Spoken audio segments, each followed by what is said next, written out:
Bismillahirrahmanirrahim. Assalamualaikum warahmatullahi wabarakatuh.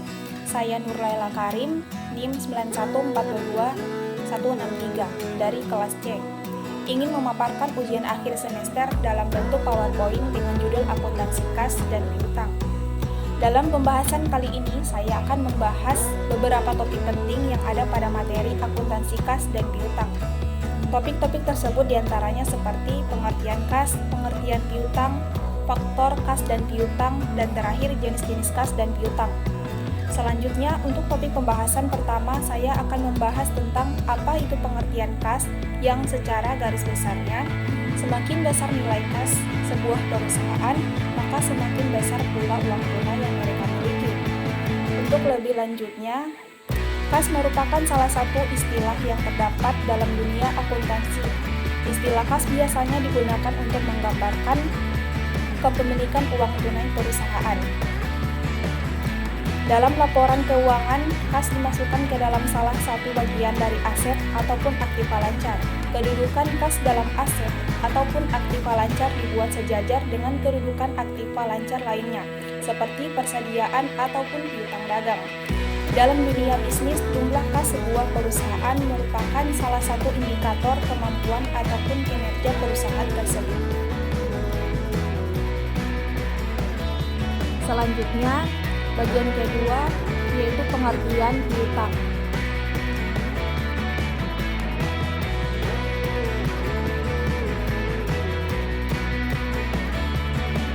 Piutang adalah suatu hak pembayaran milik perusahaan terhadap suatu pihak karena telah menerima produk atau jasa, tapi belum membayarnya dengan lunas, atau disebut juga accounts receivable. Di dunia akuntansi, pengertian piutang adalah hak pembayaran yang legal, ditagih atas produk atau jasa dengan pembayaran tidak tuntas di periode tutup buku. Piutang adalah jenis aktiva termasuk dalam aset lancar. Oleh karena itu, proses pembayarannya harus jelas dan sesuai tempo. Jika sebuah perusahaan dengan sangat terpaksa tidak dapat mengklaim piutangnya, maka pihak keuangan berkewajiban memasukkan piutang tersebut ke dalam jurnal tersendiri, yaitu jurnal piutang tak tertagih.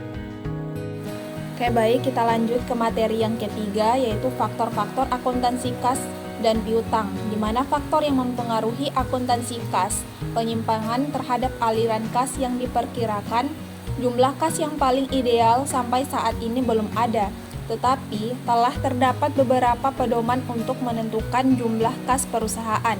Hal ini dikemukakan oleh Goodman bahwa jumlah kas yang ada di perusahaan hendaknya tidak kurang dari 5% sampai 10% dari jumlah aktiva lancar. Makin tinggi jumlah kas maka perusahaan semakin liquid dan sebaliknya. Perimbangan antara aliran kas masuk dan kas keluar.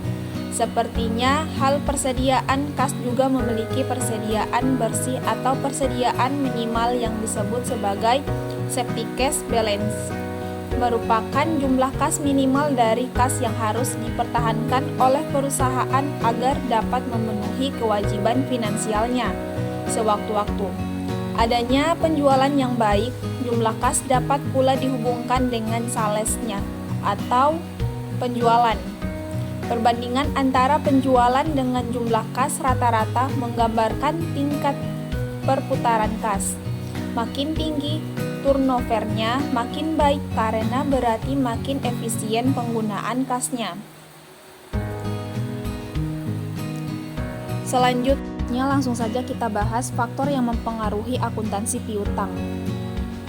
Terdapat beberapa faktor yang mempengaruhi jumlah piutang, yaitu sebagai berikut. Volume penjualan kredit yang diberikan kepada pelanggan akan ikut menentukan besar kecilnya investasi dalam piutang. Semakin besar volume penjualan kredit akan semakin besar investasi pada piutang. Demikian sebaliknya, bila volume penjualan kredit, maka akan menurunkan investasi pada piutang. Syarat pembayaran penjualan kredit dalam penjualan kredit selalu tertera kapan piutang tersebut jatuh tempo dan apakah ada diskon yang diberikan. Misalnya, ada syarat pembayaran 5/10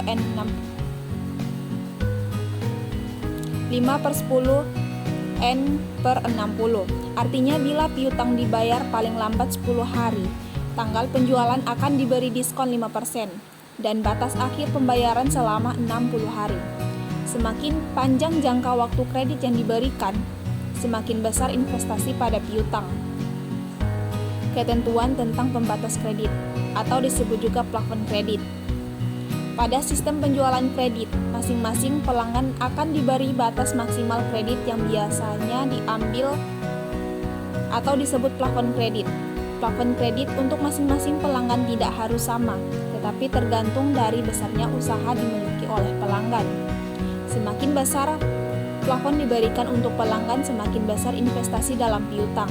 Kebiasaan membayar pelanggan semua piutang yang diperkirakan akan terrealisasikan menjadi kas dalam setahun di neraca disajikan dalam pada bagian aktiva lancar. Dengan demikian, semakin ketat kebijakan pengumpulan piutang, semakin kecil investasi pada piutang, dan bila longgar piutangnya juga semakin besar. Selanjutnya kita masuk ke materi yang keempat, yaitu jenis-jenis kas dan piutang. Kas dapat dibagi menjadi beberapa bagian. Adapun pembagian tersebut bertujuan untuk mempermudah pengawasan dan proses pemeriksaan yang berhubungan dengan distribusi dari aliran kas.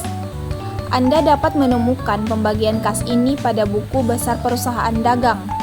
Berikut adalah jenis-jenis kas dalam akuntansi, yaitu ada petty kas atau kas kecil. Pengertian petty kas atau kas kecil adalah uang yang disediakan oleh perusahaan untuk membayar pengeluaran-pengeluaran yang jumlahnya relatif kecil dan tidak ekonomis jika dibayarkan dengan menggunakan cek. Kas di bank, yaitu kas di bank adalah uang perusahaan yang berada di rekening suatu bank. Biasanya digunakan untuk pengeluaran yang jumlahnya relatif besar dan tidak mungkin diberikan secara langsung dalam transaksi karena jumlahnya yang besar dan rawan dari segi keamanannya. Ini selalu berhubungan dengan rekening koran dari bank untuk perusahaan. Selanjutnya pelaporan kas, yaitu meskipun pelaporan kas dapat langsung dilakukan, tetapi terdapat masalah juga dalam pelaporan. Kas equivalence. Kas equivalence atau biasa disebut setara kas adalah kelompok aset perusahaan yang memiliki maturity kurang dari 3 bulan. Ini akan sangat bermanfaat saat digunakan pada kondisi ekonomi yang sedang susah atau tidak stabil. Adapun contoh dari kas ekuivalen adalah surat utang negara atau disebut SUN dan treasury bill. Yang terakhir di sini ada restricted cash. Pengertian dari restricted cash atau kas terbatas adalah merupakan kas yang sengaja disisihkan untuk kewajiban di masa depan yang jumlahnya signifikan.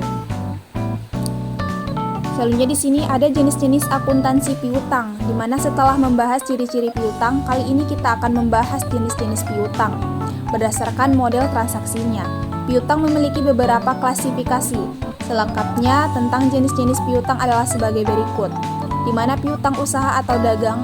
Piutang usaha adalah piutang karena penundaan pembayaran oleh konsumen yang telah menerima produk atau jasa. Piutang usaha juga sering dikenal dengan istilah piutang dagang, karena terjadinya disebabkan transaksi jual beli antara produsen dan konsumen. Meski demikian, piutang dagang atau usaha tidak selalu terjadi karena konsumen membeli secara kredit. Beberapa faktor lain penyebab terjadinya piutang usaha adalah pre-order barang, sistem distribusi stok retail, dan cicilan menggunakan pihak ketiga. Piutang usaha adalah piutang tanpa mensyaratkan bunga, dan proses pengembaliannya bervariasi antara beberapa hari sampai beberapa bulan. Di sini juga ada piutang wesel, berbeda dengan piutang dagang. Piutang wesel adalah piutang yang terjadi dengan kesepakatan antara kreditur dan debitur. Proses terjadinya piutang wesel adalah suatu pihak mengajukan pinjaman kepada pihak lain dan menjanjikan pembayaran di waktu tertentu. Saat memberikan piutang wesel, umumnya perusahaan akan mengeluarkan surat kontrak di atas materai dengan tanggal jatuh tempo dan bunga yang tertera. Apabila pihak penerima hutang melanggar, maka perusahaan berhak melakukan konsekuensi sesuai kesepakatan dalam surat kontrak tersebut. Di sini juga ada piutang lain-lain. Sementara itu, piutang lain-lain adalah piutang di luar piutang dagang dan wesel. Beberapa hal yang termasuk dalam piutang lain-lain misalnya gaji karyawan dibayar di depan, piutang restitusi pajak, dan piutang bunga. Dan terakhir,